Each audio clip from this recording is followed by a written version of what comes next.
Siamo con Dante Soravito, il presidente della sezione ANA di Udine. Oggi è a Tarvisio per ricevere un importante riconoscimento, la cittadinanza appunto onoraria. Gli chiediamo che significato ha questo gesto del comune e anche qual è l'emozione. L'emozione prima di tutto è molto grande, perché ricevere un riconoscimento del genere non è da tutti. Perché? Facilmente l'amministrazione comunale e il sindaco in primis hanno ritenuto che tutto il lavoro che gli alpini della sezione di Udine, per cui bisogna parlare del gruppo alpini, dei gruppi che fanno parte della sezione di Udine, hanno lavorato e stanno lavorando per i beni delle comunità.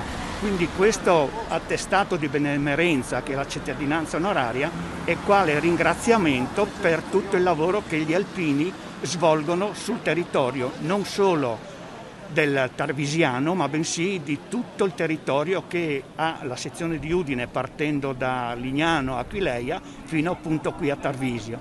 Quindi è un riconoscimento che noi diciamo grazie, lo apprezziamo moltissimo, perché siamo abituati a fare, non a pretendere o ad avere riconoscimenti, però se ci sono anche quelli ben vengano. Incontriamo il sindaco di Tarvisio, Renzo Zanette. A lui chiediamo oggi una giornata importante per la comunità del capoluogo della Val Canale. Un riconoscimento viene dato agli alpini dopo la cittadinanza onoraria data diversi anni fa all'8° reggimento. Oggi cosa succede?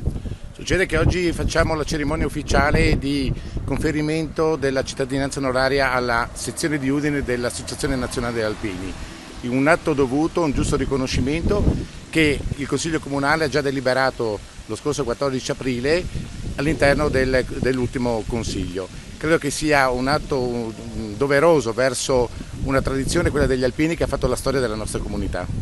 Quindi nonostante siano passati tanti anni da quando il servizio di leva riempiva i locali e anche la città, il legame di questa comunità con le Penne Nere è ancora forte?